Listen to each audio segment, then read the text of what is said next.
So hello good people of the internet, it is I, Tommy Kelly, and this is Magical People.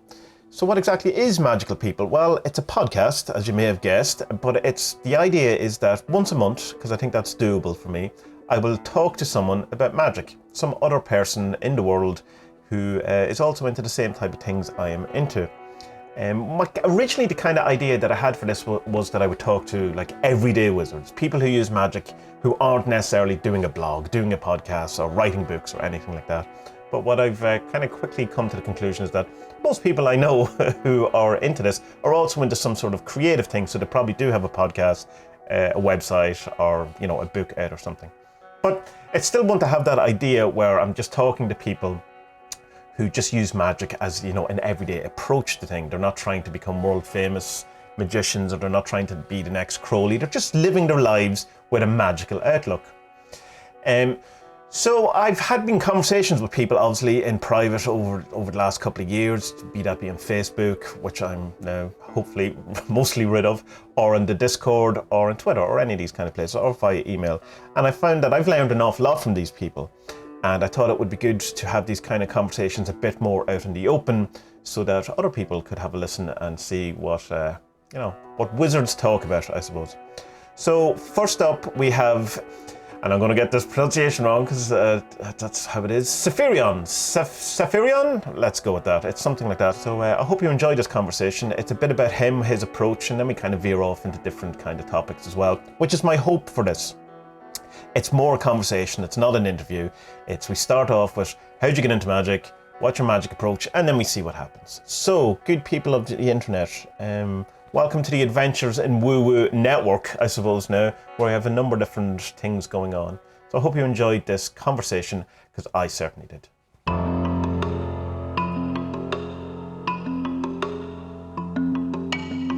I always have the issue that I think I'm pronouncing your name wrong. So my first I think question, you put the emphasis in the wrong place. This is it. So my first question is, how do you pronounce your name? Sepherion. Sepherion. Sepherion. Where did it come from? Where did it come from? Aha. Once upon a time in a galaxy far, far away, I ended up playing a game over the chat rooms, and it was a Star Wars based game. And I was doing it at lunchtime. It was at college, and I went, crap, I need a name, So I quickly typed in the name I had intended to use, and then I typed in my password, which in this case was going to be Sepherion, and I got it the wrong way round because I was in a hurry and I wasn't paying attention. Oh, right. And I'd never planned to use it as a name outside of a magical context. And then I played it, and I played that character, and then that character had multiple iterations in various games over the years and became me. And when I came to getting an email address, that was the one I used. But it originally is a misremembered name from a book, which I haven't read. Oh, right, okay. So The Torturer's Apprentice by Gene Wolfe. Yes, I know it. I haven't read it either. Yeah, well, I haven't read it, but I've been told about it. And I remember thinking, that's a great name. I should steal that. But of course, I hadn't read it. And so I didn't know how it was spelt. So when I quickly needed a thing, I went, right, I'll use that name, but I'll spell it how I want to spell it. So it kind of got made up, which was grand, and, didn't matter. And then I actually named my son Alexander Sepherion. Oh, really? All right, very cool. It sounds very elven to me. Sorry? Yeah, it sounds elven to me for some reason. Is that like, or what way does it sound to you? What's its history? What's the feel of it like? Elven would be great, actually. I've always, and again, this is where the Le Fay thing comes from for this stupid nom de plume. Yeah. I've always had an affinity with elves. I grew up in Ireland, as you know, and I was enchanted then with our myths and our history and the idea of the Fae. And I know that they were always a very ambiguous set of figures. Sometimes they'd be on your side, but as often as not, they wouldn't be. Sure. But I liked that ambiguity. It seemed appropriate for magical realms. It seemed appropriate for the other. And yeah, I've always had that affinity. So I've kind of sort of dragged that with me from early childhood, I suppose. Well, I suppose what we should do then is do the origin story. How did you get into magic? What was it like, without going into the Gordon White route of where you were a child or anything like that? Well, But I like, totally was. well, let's steal Gordon's thing. Like, let's talk about your childhood and magic and stuff. Or what is where does the magic story start for you? I suppose that's a better question. Now, as I said, I've always been interested in it, and I started playing role-playing games when I was about 10 years old, and about the same time I started reading Tolkien and getting into those types of books. So magic has always been in my head for a long time. Um, when I was about 12, I ended up reading the Illuminatus trilogy on the recommendation of my friend, and that's 12. where, Wow. yeah, Yeah, yeah. I have to admit I was mainly reading the sex scenes, you know, and the crazy stuff with Eris. That was hilarious, and Hagbard and all the rest of it. But more poignantly, is that was really where I sort of first encountered the idea of Eris, a very specific, extant idea of a goddess that was a little bit, that wasn't Christian, Yeah. and it wasn't a dead religion like kind of anything else that isn't Judaism, Islam, and I mean, there's a whole bunch of other religions that I know nothing about, obviously, but when you grew up in Ireland in the 70s and the 80s, you had God, and that was it. Yeah, And if you yeah, yeah. tried talking about other religions, then you were talking about history. You weren't talking about modern. You weren't talking about now. You were talking about things that happened 1,000 years ago, 2,000 years ago, 10,000 years ago, and that is how. Before we learned what was true, Exactly, yeah. Yeah, And my mate and I used to sort of, we took this Eris cult thing and ran with it, and we would forever sign off our letters with "Hail Eris, all hail Discordia." It was hilarious. But anyway, but it was just a joke to me then. It was just a bit of fun. I think it's still a joke to most Discordians, to be quite fair.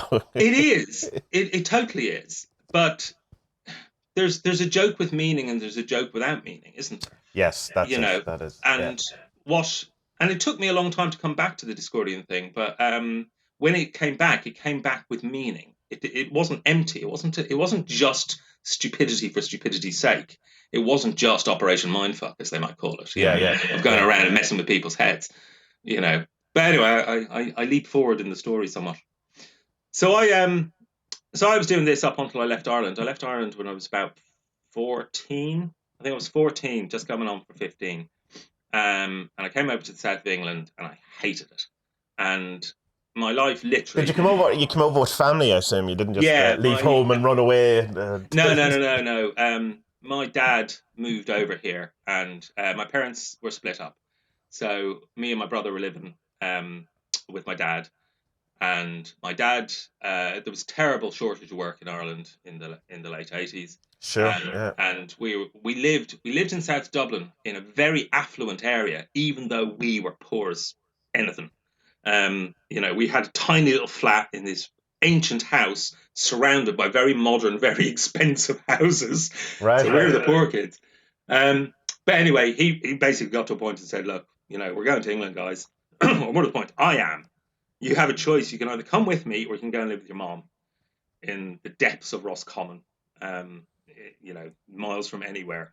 And I was like, yeah, well, I've been to Roscommon. Anything's better than that. So me and my brother went to England with my dad. And I had a couple of very miserable bloody years because I didn't really expect the level of hostility and xenophobia that I would get from the kids in school. Just for being Irish. Just for being Irish and for just being for being paddy. different. Yeah. The fact that I was Irish was the extra bit. The fact that I was different and new and I didn't fit in. And so at the age I was, I had left the second year of senior school in England, but then in Ireland. But there's a gap. There's a difference in the way they plot out the year. So I ended up going into the fourth year, just starting the GCSEs, which were brand new at the time. So everybody else had 3 solid years of knowing each other in that school. Many of them already knew each other in previous schools. And so I was an utter outsider in every way you can imagine. And I hated it. But I remember thinking, and this is more poignant to the story, I suppose, is that I went, if I'm going to fit in here, if I'm going to have any kind of chance of making a friendship or, fitting in, basically becoming a reasonable adult, a young adult, I'm going to have to put away all these childish ideas. I'm going to have to put away the fantasy and the role playing and the science fiction and keep that as just silly little hobbies. Any ideas of magic really need to be put away as childish things. So I tried that, and I had the most horrible time for about 2 years. Absolutely hated it. Yeah, they were definitely my dark days. And then a couple of years later, so I would have been probably 17 at the time. I was in college and I was chatting to my girlfriend, and we were talking about how me and a couple of my mates had attacked. I don't know if you ever got them in Ireland, but you certainly got them a lot in the late 80s, early 90s in England. But these sort of book club catalogues, and they'd send you the catalogue. They'd come free in the Daily Mail or the Times or whatever, and it would be all sorts of books. But your first order would be like 99p. Okay, it didn't matter like what you got. CDs and or tapes. It was the same type of, Yeah. you could buy one for a penny, but then you have to get sub for 20 quid a month. Exactly. Yeah. But your first order was 99p. You could get 4 or 5 books for 99p, and then after that, it was, I don't know, 10 a month or 20 quid a month, or I don't know. But anyway, my mate and I were sitting there looking through these things, and we were thinking, oh, look, there's some interesting books, fantasy, Star Wars, whatever. And then there were some tarot cards. There was a book with tarot cards that came out, the Mythic Tarot. And there was some other one about psychic exploration, and we went, "Hey, look, let's just throw these on and have a bit of fun," But again, we got them really as props for role playing more than anything else. We didn't really give them any proper credence, because I had put away all these childish things, and magic wasn't a thing. It only existed in stories, right? So I was talking to my girlfriend about this, and her friend was standing there, and I was saying, yeah, I must have said something along the lines of, I really wish this stuff was real, but it clearly fucking isn't. It's just the stuff that exists in stories. And then her friend turned around and said, my dad's a witch. I was like, you what? I'm sorry. Back that up. Run that one past me again. He went, no, my dad's a witch. He's the high priestess of a coven. I was like, Jesus Christ, you're going to have to introduce me to this guy. So she did. She arranged a meeting with him at a pub just around the corner from the school, as it turns out. So I went down there, me, 17, underage. Not that they seem to care. And I spent several glorious hours erasing those previous 3 years where I had put away childish things. And suddenly, it was a proper, you've taken your first step into a wider world kind of moment. Everything changed. Everything changed. And while I learned very little about witchcraft there and then, what I did learn is that magic was a thing that was practiced by people, serious people, who were taking it seriously. They weren't LARPing about it. I mean, there might be, but, some of these people weren't LARPing about it. Some people weren't doing it tongue-in-cheek. It wasn't acting. It was an actual bona fide thing that happened. And he recommended me a couple of books, and I saw him quite a lot then over the next few years. Some of the people that I'd been meeting as I was sort of leaving college and going out into the world were reenactors and role players, but again, they knew people who were practitioners. So when I started hanging out with them, I began to start hanging around with, admittedly, very few of them, but some people who really did know what they were doing, or at least they were practicing, they were doing their own thing.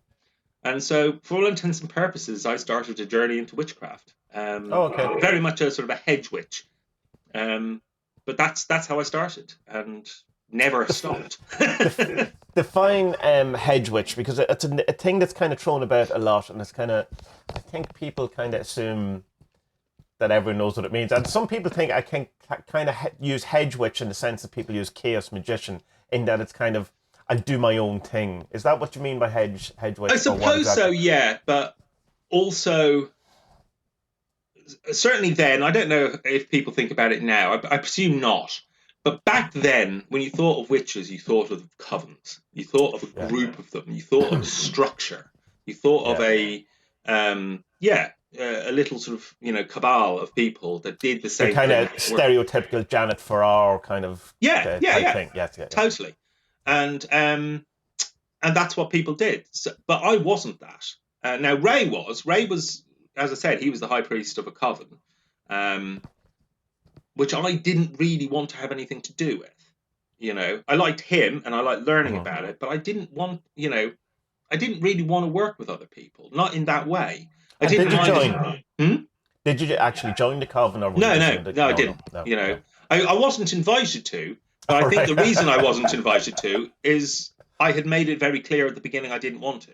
Right. Okay, that's fair. That wasn't really what I was looking for. I was much more interested in having the path opened and following that path myself and being free to follow it wherever I wanted to follow it. So when I say hedge witch, I do, on the one hand, I do mean do whatever the hell you want, but also more solo, a solitary practitioner who is, and again, while I started my journey in witchcraft, I certainly didn't stay there, because it became as obvious to me then that it was just as much a dogmatic religion, the way a lot of these people practiced it, as the dogmatic religions I had escaped from Ireland, Sure. And I didn't want to do dogmatic religion. I had a lot more affinity to the nature gods and the sun gods and the moon goddess and all the rest of it. I was quite happy with the deities. I was quite happy with all of that. But again, I was viewing it all as being, well, these are representations of natural forces. And I still do. Rather than personalities or sovereign beings, they're like a way to describe things. Yeah, and I still do. That's where any work I do with gods and goddesses these days, and well, not just these days, I've always done it this way, is that I've spoken to you about this before. I am an atheist. I do not believe in a bloody great being creating this universe and dictating to us mere mortals what we can and cannot do in the bedroom.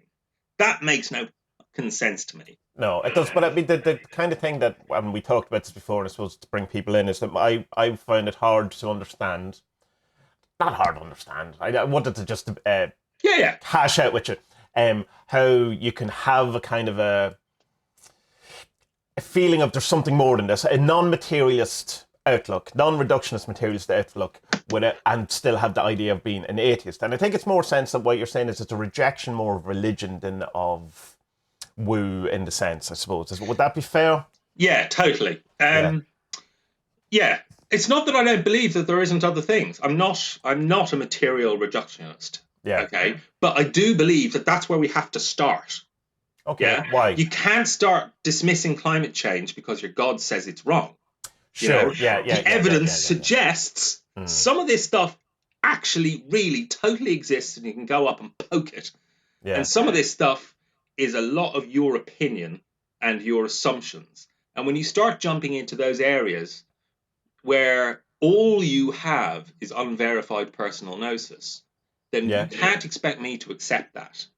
I'm prepared to meet you on the story. But that's the huge thing. That's my massive kind of distaste of the whole thing, is that I'm 100% cool with UPG. In fact, I think it should be encouraged, because that's the base of chaos magic. And that's where a lot of my spirituality comes from. But I can't convince you of it, and you're on my side. And you shouldn't. And that's the point. Like, it's the forcing your UPG to be capital T truth. Yeah. That's the problem. And I suppose that's religion, isn't it? That's the problem with religion. Yeah. And that's the problems that I have.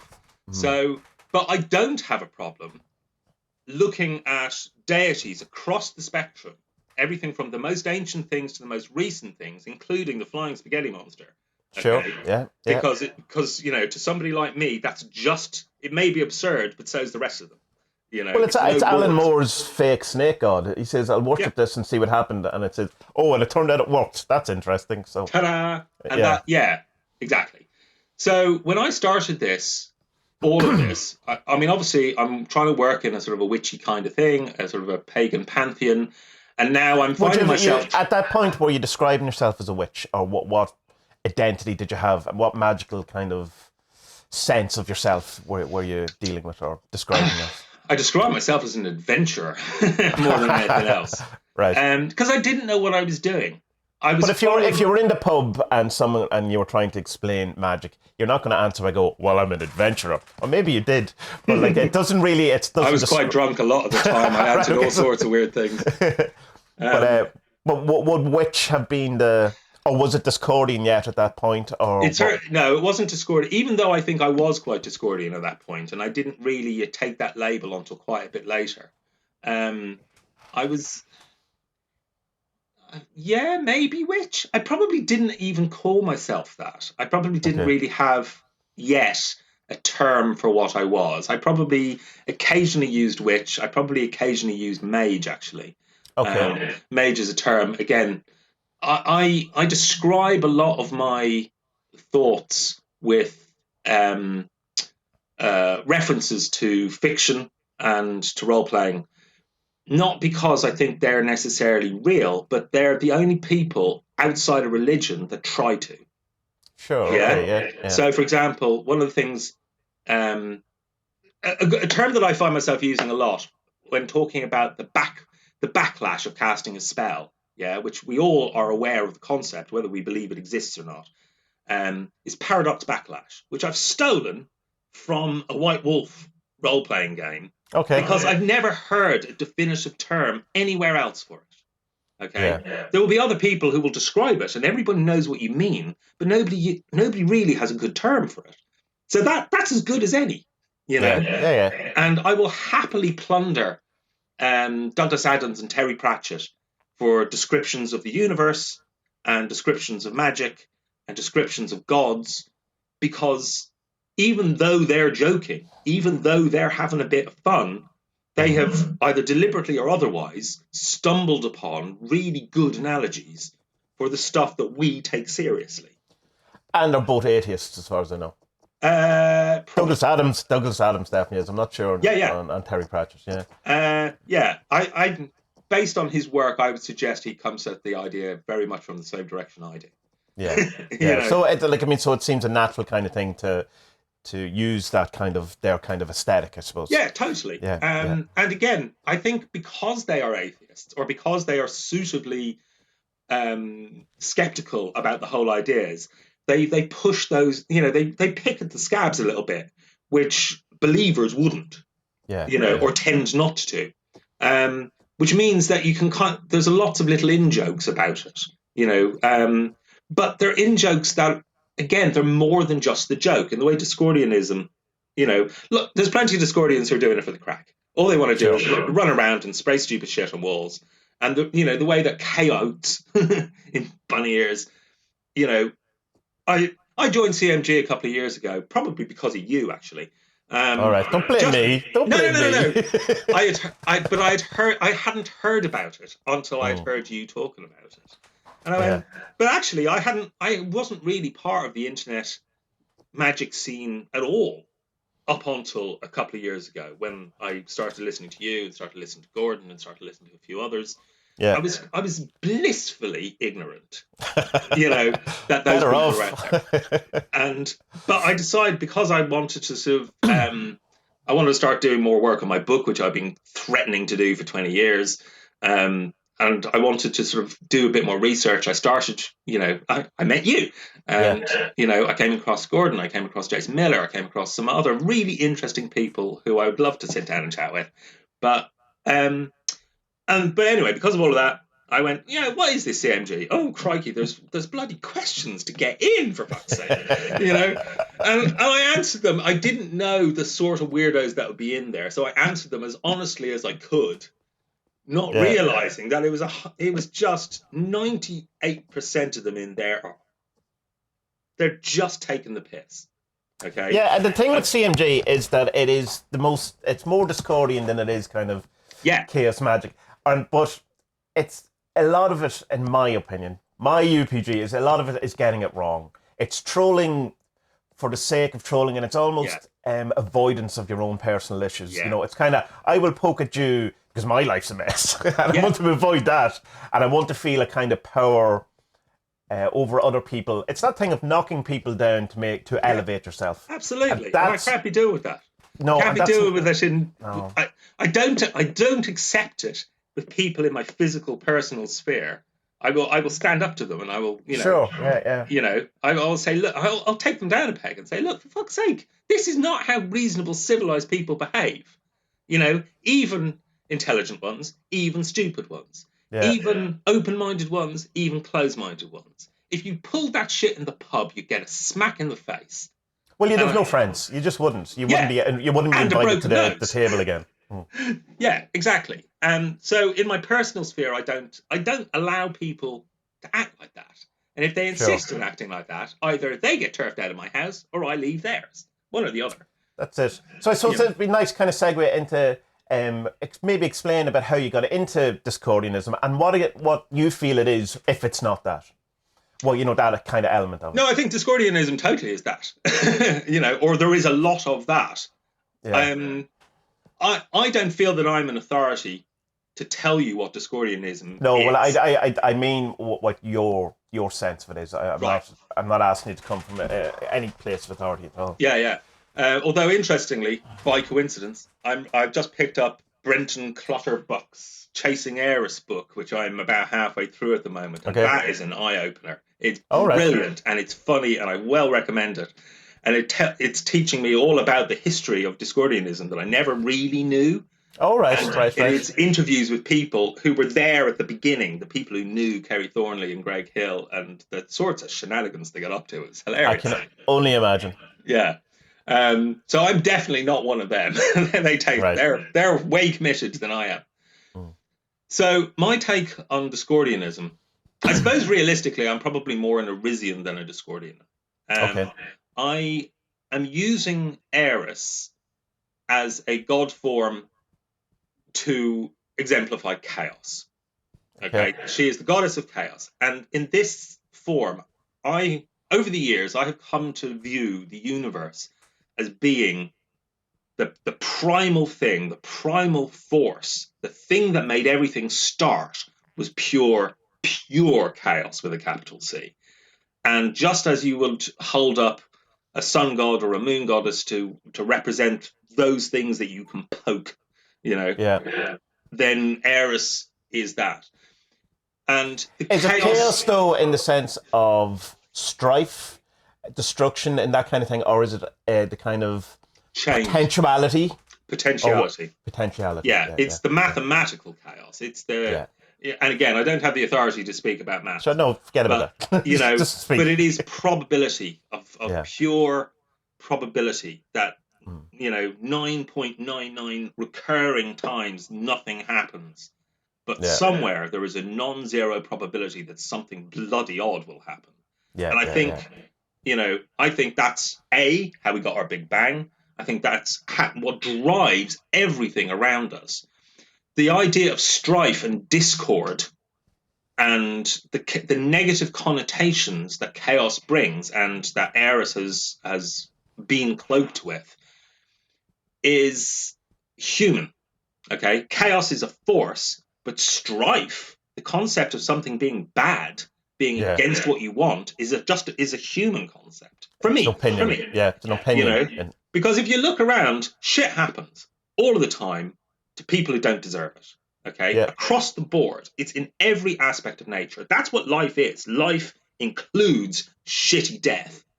That's if you're lucky, it won't be that shitty, but it'll definitely be death. Yeah, and that's nature. That is, you don't have to like it, but that's what goes on. But plenty of people don't like it. Especially this is the problem. This is the problem that I see, in that we have a kind of a thing in, or whatever the wider woo circle is, to say your new age or magic, all of that, whatever is that there seems to be a huge, and it's really bled into, let's say Twitter and that kind of thing, is that people seem to think that just because I don't like something or don't agree with it or think it's unfair, that it's not actually innately true. Yeah. it's like life is horrible, or not horrible. That's like, It can be, and it can is be, for many people. or let's say life is dukkha. Let's go with the Buddhist term, and that that something off kilter or something wrong, whatever. But it seems to me that no, I don't accept that.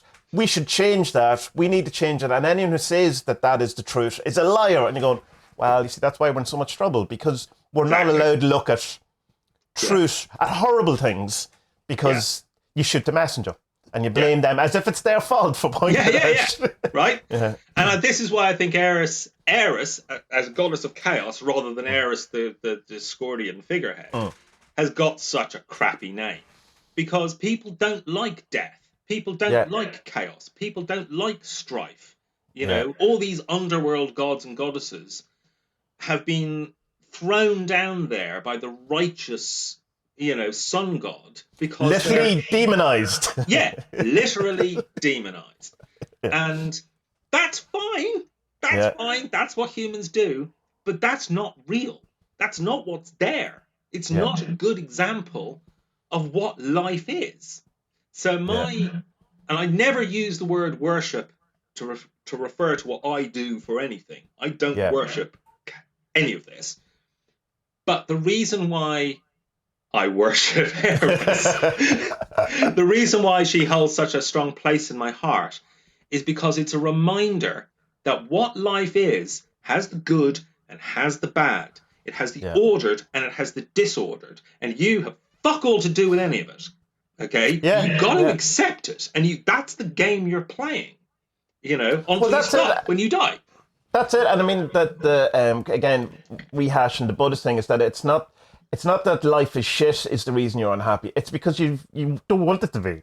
It's the striving or the struggle. Hope is the beginning of unhappiness, as my brother would say. It's the non-acceptance of the way things are, and it is that I want it to be different and all that. And I see that an awful lot in. See, it's hard to say. I was going to say society, but it's not society, because it's a fake society. It's this internet society, this kind of group think that we have, whatever.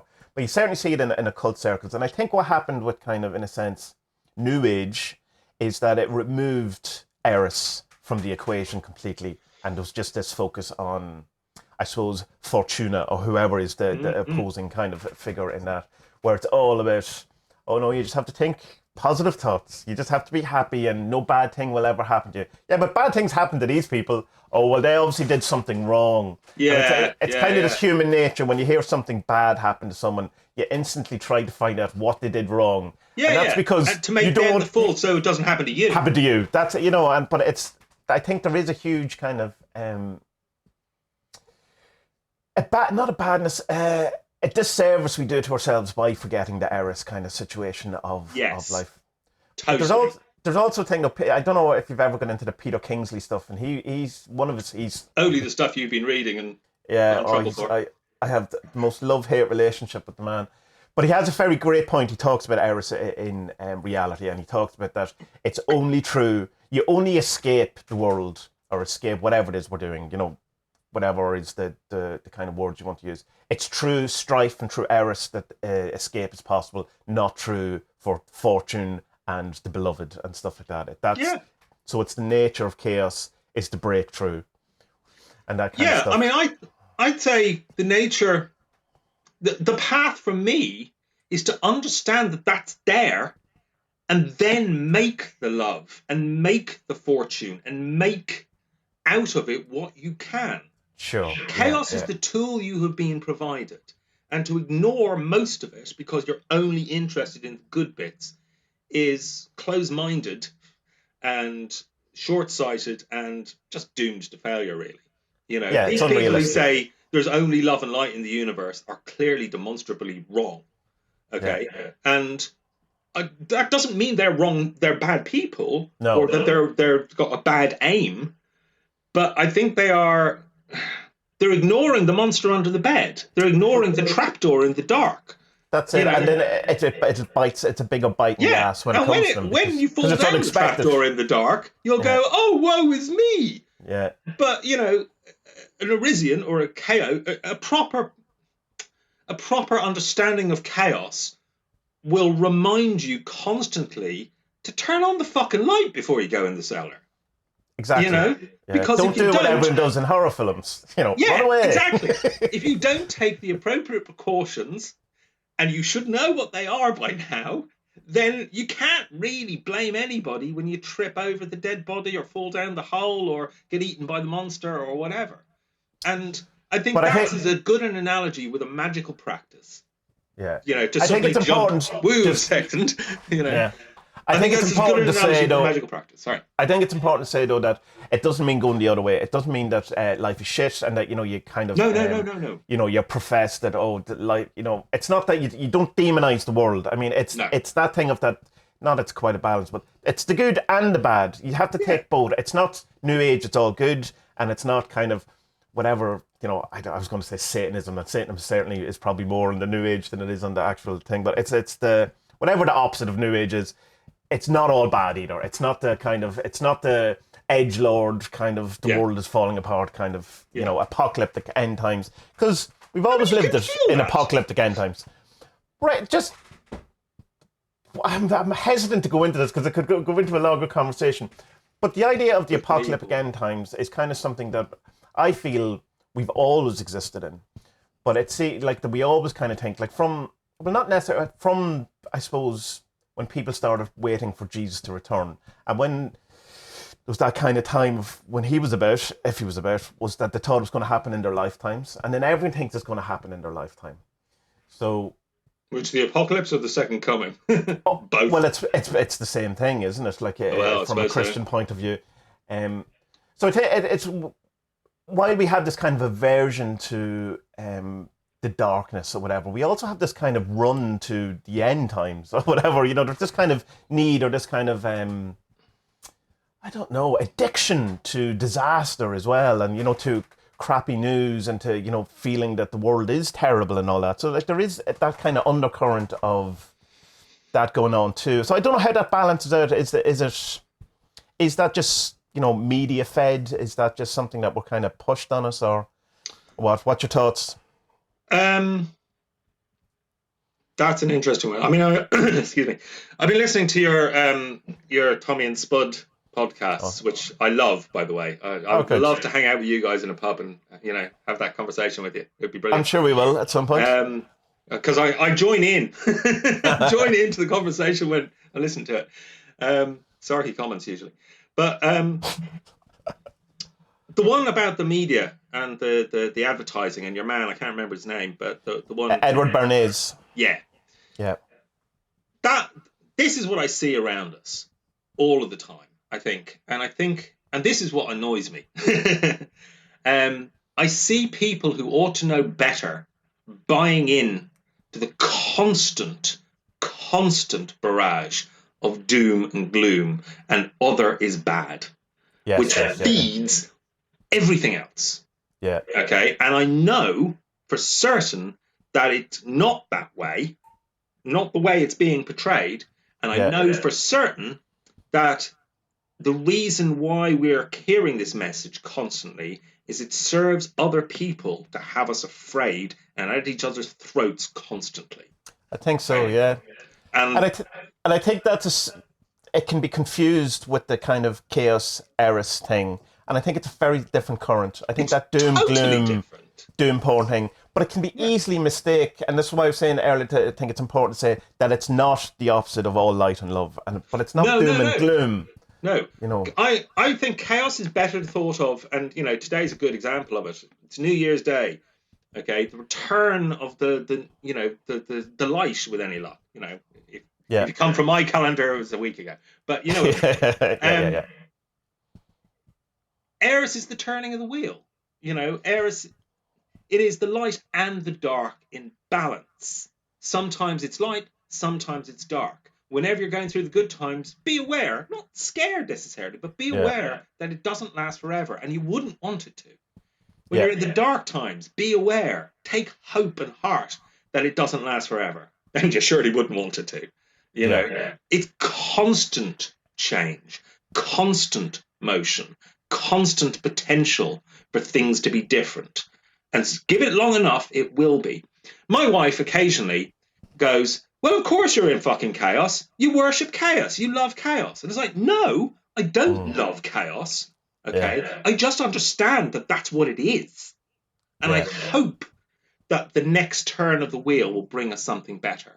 And I hope that if it doesn't, I have the strength to make the best of what it does. And I strive to remind those around me that,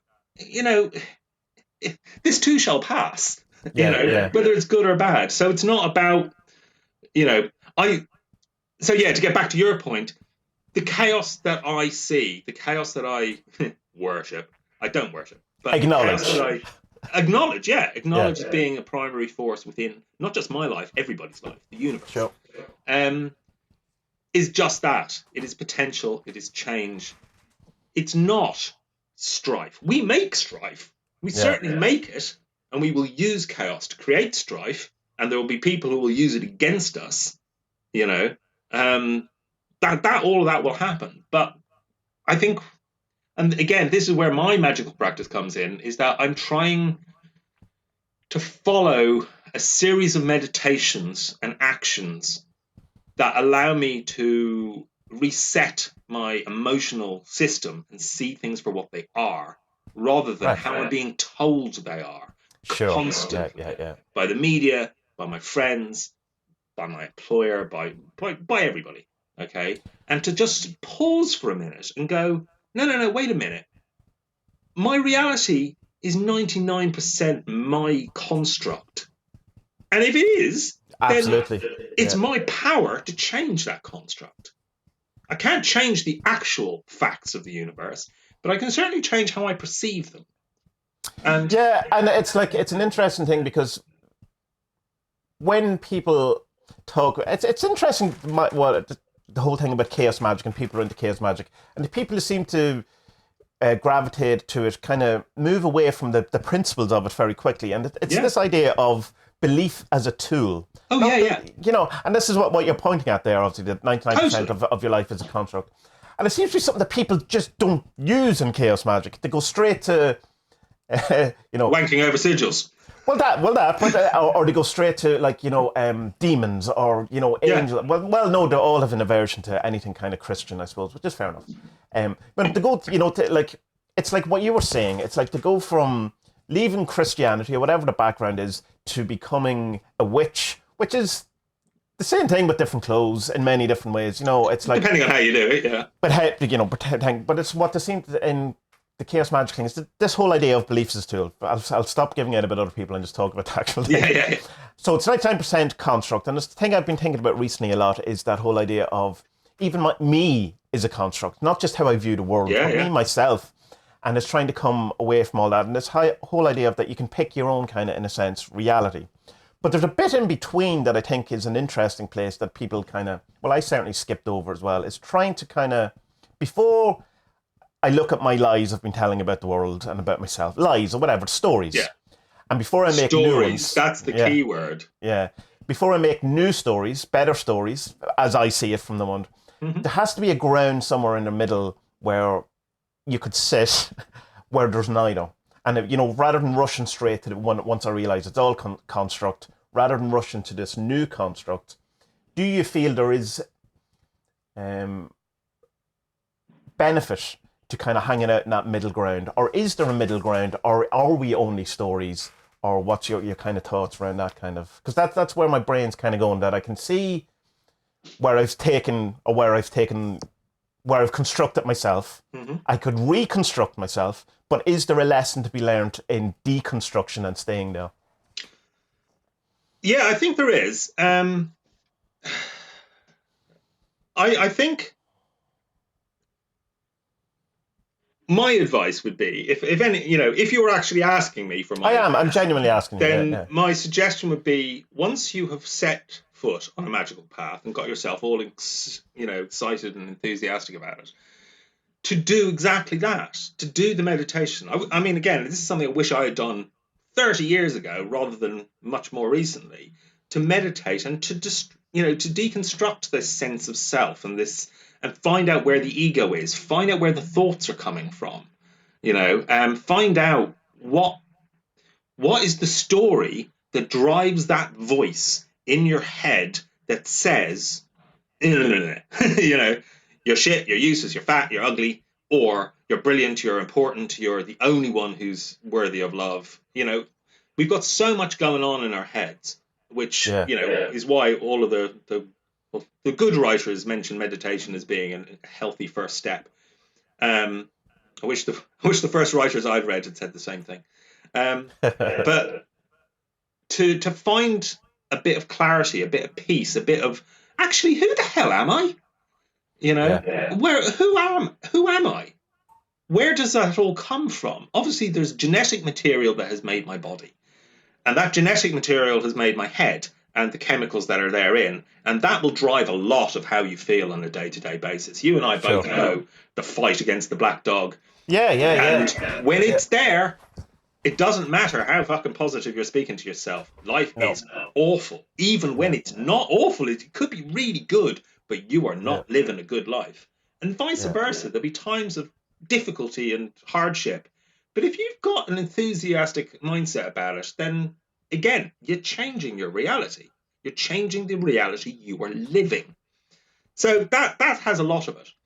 I agree with what you say about, in fact, one of the things I was shouting at you when you were talking to Spud about nature versus nurture. There is a lot of nurture going on, and I think this is a big problem, that people don't realize how much of what they think isn't them. It's been programmed. And as you know, I'm a big Robert Anton Wilson fan. And, again, you asked me earlier on, did I used to call myself a witch, when I first started? Not really. I don't know what I did call myself, if anything, but I certainly was thinking about it in the concepts of metaprogramming, of deconstructing the programs that were running in my head and examining them to how I could better construct them. And the mental models I use to think about my internal vision work and how that translates into spell work, magical work, or that is very with the idea of archetypes of things, of the prime symbol of a thing, of the program that activating that symbol begins to run in my head. Right. How it changes me to focus on a thing, and then how I am changed when I walk in the world because I have focused on the thing. My initial goal was to hack my own programs, man. Yeah. And as you know, I'm a software developer by trade, so that's a good analogy for me. I think I'm probably not explaining myself. What I mean is that is having a thought that I am a shithead or I'm crap or I'm ugly or worthless, and replacing that with I am awesome or whatever you replace it with, aren't both of them illusions, for want of a better word? Yes. And but which one do you want? But aren't they as bad as each other? I suppose it depends on what your end goal is. Are you trying to have a better life? Are you trying to escape this reality, if that's your kind of reality tunnel? Or are you trying to totally deprogram yourself? Or what? So what is the end goal of what you're doing, I suppose, is the question. Because that will answer the process, I suppose. I'm trying to live the most interesting, fulfilled, joyful life I possibly can. Okay. That's my goal. So definitely then replacing the negative with the positive is how to do that. To replace the negative with the interesting. The interesting, okay, yeah. Because you're still the adventurous, the things that will make me grow and positively. And I realise the words positive and negative are purely constructs. Sure. And my decision of what they mean, just like with you. Yeah. Some people want their pain. I've met a lot of people who want their pain. They are not happy unless something is wrong. Yeah. Okay. Yeah. I have very little time for those people. My mother-in-law. Sorry, shouldn't have said that out loud. I have very little time for that. Okay, I'm happy to help people try and see their way through that, but some people have. I don't like to use the word destined, but they kind of are. They have decided somewhere in their past, in such a strong program, a strong construct in their head, that is how they are going to live their lives, and they will never deviate from that plan. Okay. Yeah, it's like they've become possessed by the archetype or the They story. totally do. Yeah. Again, I don't think of demons as being bad things. I think demons is just demons have been demonized by the people who demonize them. But we all know what the demon of fear feels like. Yeah. You can find a name in a grimoire if you want, but we all know what it is, and we also know how powerful it is. Fear and hatred and lust and all of these things. Now, there's plenty of good things as well, but the dark ones speak louder. They seem to have a lot more seats at the table. If you let them, they'll kill you. They'll just drive you to destruction. I can think of several people off the top of my head who I can point at and say, that guy is allowing his demons to drive him over a cliff. Yeah. I'm not that guy, and I don't want to be that guy, and I have my own share of demons. So my plan, what I'm doing it all for, is to come to a good understanding of what demons I've got and how we're going to move forward so that I don't feel shit for the rest of my life. Okay? So that I'm happy with what I've got, and I'm happy to pursue the things that I need, and I don't feel bad about who I am, and that when I eventually die, hopefully in the dim and distant future rather than the near one, that I will leave this place feeling that I have lived a good life, and that I've really given my best, my all to my dreams, the things that I wanted to do. From physical pursuits to actual outdoors adventures in foreign climes, to the intellectual pursuits that I have, and to the art that I'm trying to make. And on my own. So it's about becoming the best you can be. Yeah, it's like, man. It's kind of like be the best me. Aiming to be the perfected person, I suppose. If not, then what? you know. Well, then I'll ask you then. What does that look like practically? What is your day-to-day magic? What magic do you do? You talk about meditation and different things. So what does practical magic, look like to you these days? What do you do? Practical magic for me is I agree with Jason Miller actually when he says that if you're doing results magic on a daily basis to fix your life, there's something desperately wrong. Yeah. So I don't do a lot of spell work. Not because I'm lazy, although I am lazy, but I don't need to. I have, over the years, through mundane actions and magical actions, I've created a life that, by and large, I'm very happy with. If I could keep this until the end, and it allowed me to then pursue those other more intellectual or creative things, I'd be happy with that. I mean, sure, I could do with more money, can't we all? That's it. Yeah. But you're never not going to have that. Yeah, exactly. I don't need more. And that's a good example of a demon. Greed that drives people. Must have more, must have more, must have more, must have more. What you and Spud were saying about the Christmas presents, going, don't buy me anything. I don't need anything. You're just adding more tat to my house that I will probably either throw away or store and never use. Or look at scornfully. Huh? Or look at scornfully. Oh my God, look at that rubbish. Yeah, exactly. Making me feel guilty that I have to buy you something of equal worth so that I don't lose face in front of you or something. Yeah. So, I mean, as I say, I'm sort of quite happy. I think you are as well. I mean, we've spoken about this before. You've built a life that you want. Yeah, well, that's brilliant. More people should be doing that, and then being happy with it, being grateful. There's the bit I need to work on. Not that I'm not grateful, of course I'm grateful, but that's my downfall, is the kind of that, and the thing that you kind of alluded to as well is that what if this is taken away from me?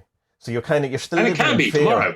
Oh, of course, absolutely, but it's probably not.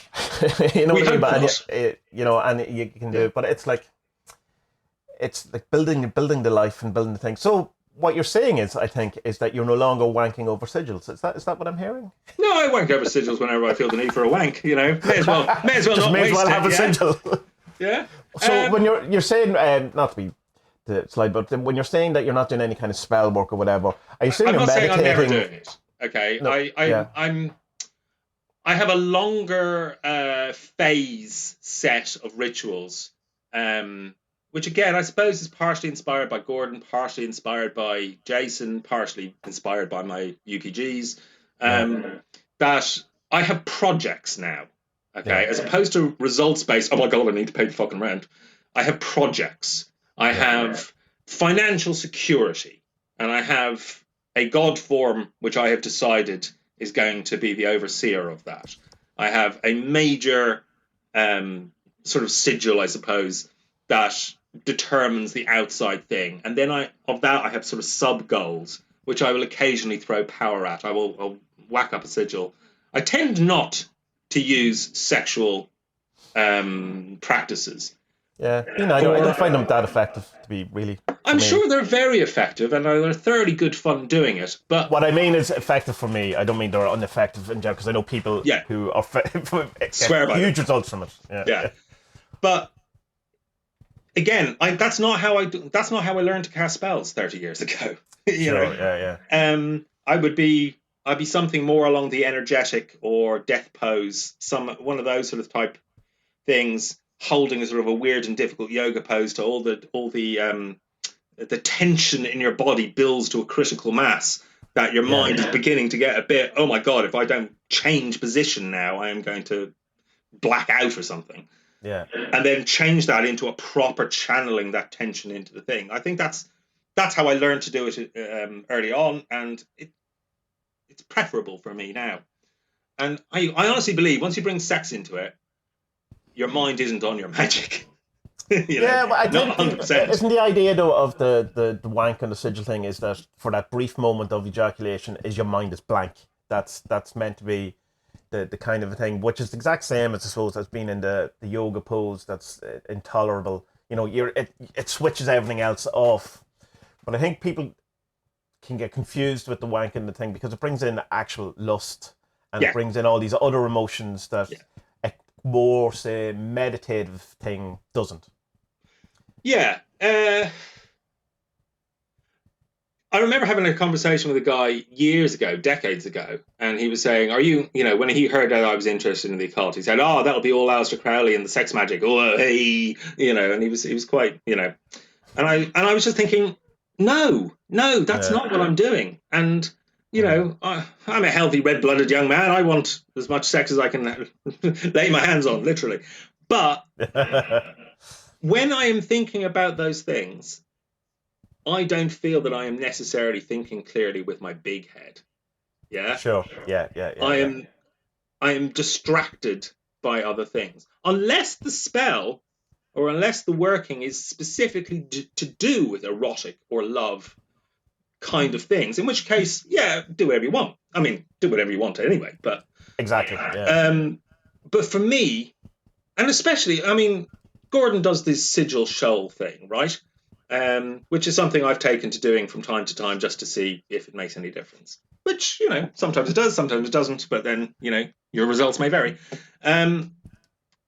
First of all, how do you concentrate that at 6 different sigils? Okay? Because I don't know about you, but I can't do that 6 times in a row in a short period of time, right? Yes, yeah. Okay. Well, he has a process for it though, and it's like. Yeah, but I don't think he wanks over sigils either. Oh, he doesn't. Well, as far as I know, it's not. Yeah. It's not really something you can ask on Twitter. Have you wanked over sigil, Gordon? You probably would. Well, he said as much in his book in Chaos Protocols. He says as much. He says, "Look, people do this, but I don't think that this is necessarily a sustainable, reasonable way to do it, especially if you're doing a lot, especially if you're doing a shoal." Which is totally cool. But his is more the kind of energy, not energy because he wouldn't come from an energetic model, but it's staring at the sigil until you realise it's activated. Yeah. And he's quite vague in that, but I totally get it. I think what he says, until it drops. I think that's his words. Yeah. And interestingly for me, it happens the other way round. With him, he sort of sees something first and it sort of fades. Or at least this is how he describes it. He sees something first and it fades. There's a noticeable change in its aura. Or it's, again, too fluffy a word to be used really, but it has a noticeable change in quality to him. But it's a fading the way he describes it. With me, it's the other way. It starts as being just gibberish. And somewhere along the lines, it takes on almost a servitor-esque form. The picture resolves itself. What's it called? A paphenia or pareidolia, one of the two. Oh yes, Yeah. The seeing of patterns. Yeah. These little guys start off as just squiggles and crosses, and then suddenly that's a little goblin guy. I suddenly see his head and his horns and his wings and his feet and his arms, as some little thing that I can imagine animating in a Pixar movie. That's how it appears to me. So that's when I know it's ready to go. Which is interesting. It's just what different people think. Yeah. But with Sigils with me, I have such I have such up and down with them. Sometimes they work extremely well, sometimes they don't at all. But what I've discovered for me is that the more I want something, the less likely it is to happen. Absolutely. And we know there's a million, the lust for result thing, it's not quite that. It's because I'm not sitting around thinking about it, I'm not waiting for it. It's not all that. There's a thing, and it's the guy, I heard it from a guy called Neil Donald Walsh, who's like the most woo-woo, new age kind of, oh man, I did read his books and don't read them, just don't do it. There's some good stuff on it, but I've got a massive pile of books I've got to read over there, and I don't need more. He starts off well and then brings too much of himself. That's kind of my quick thing. But he has things that you can't have anything you want. And that kind of stuck with me. I don't know if it's his originally, but that's where I found it. And there's this thing with the idea of what you end up manifesting is the want. And it's in reality transurfing, there's this kind of idea of that not to put too much undue attention onto something. Don't make it important. If you want this, don't make it. And there's this kind of idea of making something important or wanting it that seems certainly for me to stop things happening. Whereas I kind of say it's about 60% of my magic works, and it gets much higher if I don't care about it and much lower if I do care about it. But the actual interface in that, whether it be sigils, be vision boards, be the Necronomicon, whatever it is, doesn't seem to make much difference to the manifesting for me. That's the point interesting. That I don't really do any of that now because it's as useful just to hack it with my brain and put it out there or whatever is that. Do you know what though? That's a perfect analogy. I disagree with you can't have anything with what you want because again that sounds like judgment from on high. I would take exception. Some people may feel that way. But I personally take exception to that. I don't believe that there's any judgment coming in. There's no, And I don't mean it that way. Not somebody's judging you for being a shithead, so you're going to get smacked in the face with a car. No, and I don't mean it in that way. I mean it's the one thing that is what you manifest. It's absolutely. Yeah. But I spent so there was a large chunk of my early magical years where I wouldn't do magic for what I wanted. I would do magic for what I needed. Right. Okay, because I came to the conclusion that I couldn't have what I wanted, but magic would definitely come out of the box for what I needed. And if I was living an authentic magical life, which I do sometimes and I fall out of at other times, things seem to resolve themselves in an adequate way for you. You will find those lucky coincidences. The results that I would normally say that's a magical effect. Okay, that could have happened on its own, but it just doesn't. When you are living an authentic magical life, when you're living your true will. Okay. Trademark. When you're doing that, then things will tend to. It builds a sort of power behind you, sort of a momentum. That's the word I'm looking for, rather than power. And you begin to get driven towards the things that you want by dealing with what you need to do and by just being authentic. But I think there's an awful lot of getting out of your own way. And Alan Chapman talks about this, and again, I don't know if it's originally from him, but his whole idea of that you have no idea what you want. Absolutely. Yeah. So by you trying to follow what you want or whatever is kind of is what's getting you into trouble. Yes. And I can definitely feel that when I'm being creative, like so when I'm trying to come up with a story or whatever it is, the more I bring me to it, like physical Tommy here, brain me, the less good it is. And the more I get out of the way and in a sense kind of channel, it's not channeling, but I know what you it's mean. but I think it's the right brain, left brain thing, all that kind of stuff. Yeah. But I try to approach life in that kind of way. And people say, oh, you have to make goals and you have to do it. And while I do, I kind of things I want to do, I'm very kind of loose with them and kind of, and it works for me much better. But there's a tendency, I suppose, to be a bit erratic with it or a bit kind of less focused, which, it can be fine in some ways. So there's the balance, I suppose, again, of coming to all that. Yeah. I mean, my wife is forever sort of complaining that I don't make enough plans or I don't plan strongly enough. But what I have found is that when I do make plans, it stifles opportunity. Yeah, I feel that too. It closes down. I mean, she'll go to a party and say, we're going to be leaving at 11 o'clock. And I'm like, yeah, okay, I understand why you're saying that, but the most interesting thing could be happening at 11:05. And if you've already decided you're not going to be there, then you've cut that opportunity out. And the same is true for, kind of anything. If you're so rigidly following a plan, then you're not giving yourself up to, creative chaos. Yeah. The things. Well, that's it. Yeah, you're not inviting chaos. You're not inviting that you, and you're. But assuming, when you invite chaos, sometimes you get chaos. But that's it. But I mean, you're also assuming that you know what's good and what's your highest good and all that, which you can't. Absolutely, but it's interesting because you have too much of your. Go on, sorry. I was just going to say it's interesting what you said about not knowing what you want. I think you were talking about this on one of your things a few months back. And saying that, and I found myself sitting there going, apropos plans and what do I want, and I started thinking, you're right, I really don't know what I want. Yeah. Because I'm reasonably happy with where I am. Yeah, sure, I want a new car. Yeah, sure, I would love to win the lottery. There's plenty of things I'd like to happen that would make my life easier. But if I have to really sit down and go, I want this before I die, which, as we all know, could be tomorrow, it could be 40 years from now.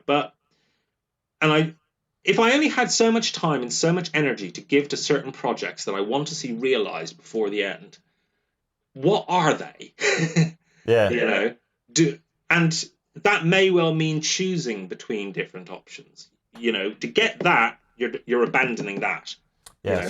Just because of time or resources or whatever. Maybe not, but if you were forced to say, what would you prefer to do? Do you want to go to Cambodia? Or do you want to go to, I don't know, or do you want to build this house, because you don't have the resources to do both? Where does that come in? And I found myself really, really struggling to list down what I wanted in any kind of specific way. I had sort of more global, yes, I want a happy family that is healthy and remains strong as a unit, blah, blah, blah, blah. I want to be financially stable, preferably doing work that I enjoy, but to really nail down those things was really hard. But I think, like you said, I can tell you what I definitely don't want. Well, that's it. That's easy. Yeah, but I think it's probably similar to me in the sense that you've probably accomplished an awful lot of the things you set out to do. Like, I certainly wanted to do comics and I wanted to write a book and I wanted to do this. And while they weren't bestsellers or I didn't become world famous or whatever, thank God, it kind of ticked the box. So it's kind of, there's a thing where I'm kind of going, can I just do what I'm doing now? Only that'd be easier and better. So it's not, so like, what do you want? Well, I want to do what I'm doing now. But that doesn't, you can't really, when someone goes, what do you want? And you go, well, I'm just happy the way it is. That seems wrong. That seems like, you're not, you don't have enough ambition or whatever it is, this kind of thing. But it's going like, no, that is actually, I think, what I want. That is the answer to the question. Absolutely. And when you get to a certain age, I mean, I'm pushing 50 now. I'll be 48 this year. I can say that now. As you say, I've accomplished a lot of what I want. And at some point, you say when you're young, I want to have a house, I want to have a car, I want to have a wife, I want to have children. Well, I've got them now. I've got those things. When do I get to stop beating myself up and just enjoy what I've got? The things that I worked for 40 years to get. Now, surely I can put my feet up and go, yeah, I did okay. So I think there's a certain amount of that. But I do think that if you get to a point where you literally have nothing else to do, you're either not looking hard enough or people die, then that's what happens. Okay. There's a commonly understood idea that when men especially retire, a lot of them will be dead within 2 or 3 years because the purpose of their life is now no longer there. I won't be one of those guys because that's not how I make my purpose in life. I may well be dead, but it won't be because of it. You know, it'll be. I think there's another thing going on as well, is that there's two types of, I suppose, in a sense, two types of elements to why people do magic. And I think you start coming to magic originally because your life is a bit shit and you need things. So you do that emergency magic of, I need my rent, I need my mortgage, I need this kind of thing. So there's the magic for the stuff, for the things. And then it kind of comes to the point, and I could be concurrent with as well, but it's like what we were saying, me and Spud, about stop buying me presents. I have enough stuff. So then your magic turns into kind of the ascension thing, I suppose, which is like a shitty name, but it's like self-improvement. It's about the thing. And that's harder to quantify and qualify in of what do you want. Well, I want to be less shitty as a person. I want to know more about who I am. I want to deprogram myself. All of these things we talked about. And that's kind of more my motivation for magic and that kind of stuff. Not so much the stuff. Love the stuff. Don't take away my stuff. Man. But worked hard for my stuff. Yeah, but I have my stuff. Thanks very much. You know what I mean? Like, and there will be obviously points in the future where I'll need different stuff or whatever. But it's not my magic goal, or it's not my life goal, or it's not. Now it's about, right, as you say, can I start being happy with myself? Can I work on myself that I'm rather than my programming, rather than being possessed by Aries when something stupid happens that I don't really care about, but now I have the program where I must be annoyed, or here's the fear arriving, whatever. Who's the god of fear? I don't know. I really should know that. Someone. Yeah. Not somebody I work with often, I tell you that. No. Well, it's probably is someone, like, if it is, like, fear is such, prevalent, and just the older you get, there's the fear of death and all of this kind of stuff. Of course, yeah. And I think that is one of the things that we should all be working on, accepting our death. What's his face? The guy who wrote 4 Hour Workweek talks about this a lot. God, his name. Whose name immediately is Tim Ferriss. Yes. Ferriss. Yeah. He's into his Stoic stuff, and a lot of the Stoic stuff is very much a case of you are going to die. Yeah. The only question is when and how.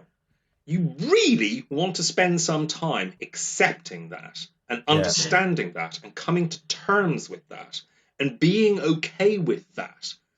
And I think that's really important. But again, you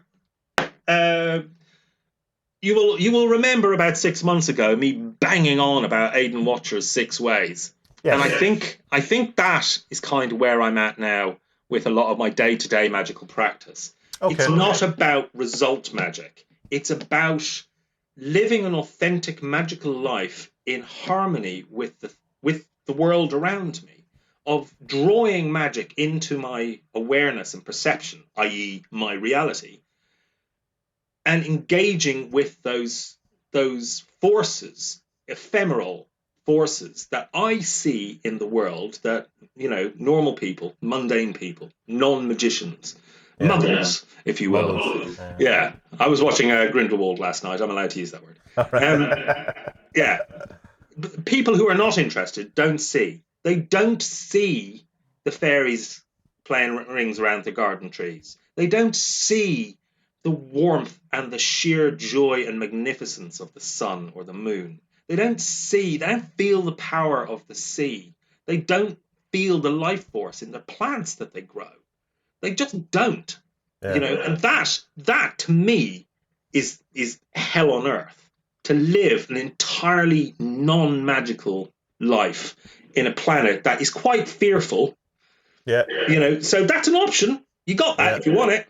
But I don't want that. I want to enjoy love and freedom and nature as much as possible. I want to see when magical things happen and acknowledge them. I have a little prayer spell incantation that I try and teach the kids. Whenever we find money on the ground, which happens more frequently if you keep this in mind. Yeah, you get more of what you focus on, man. So the spell is literally designed that when you find the money, you pick it up, and change the words for yourself. Thank you, Eris, for providing me these seeds with which to grow my fortune. Okay, that's it's very simple. good. Okay, and it means nothing except that it reminds you, it programs you, it reminds you again and again how fortunate you were. It may be a penny, but you're a penny richer than you were. But it doesn't matter. Any good fortune should be acknowledged. Yes. And conversely, when I'm having a particularly tough time of it, when it all goes terribly wrong, thank you, Eris, for providing me this opportunity to learn and grow. Through gritted teeth. Yes. Cheers for that. Yes, it may well have been necessary, and I'm sure I learned something, but could there not have been an easier way? Well, I think there's no... I think that's a good place to end. Could there not have been an easier way? Well, I think that was a very easy conversation, and I definitely enjoyed talking with you. So I don't know what I'm going to call this podcast. I don't know. Don't know. Whichever you like. Well, I mean the series itself. I mean, yeah. So say goodbye. Is there anything you want to leave the good people of the internet with? If you have any final thoughts, have you any secrets you want to share? Secrets. Wait for the book if I ever fucking finish it. As I said to Spud in the last Tommy and Spud, he goes, write your fucking book, dickhead. So I'll say to you as well. Well, I was talking to the missus before coming up here, talking about what this year was going to be about, and I said, do you know what I'm going to do? This year I will finish it, come hell or high water. But, and again, the more often I keep on coming back to it and going, I could write that bit better.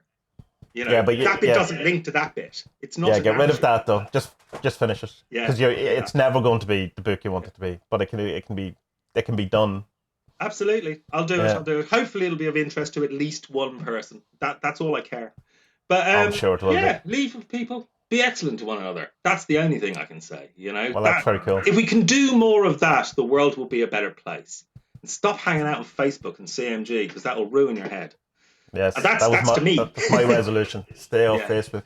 Right, so that's it. And so say goodbye. Bye. Goodbye, everybody. Hopefully you've enjoyed all of this, and I'll see you soon, Tom.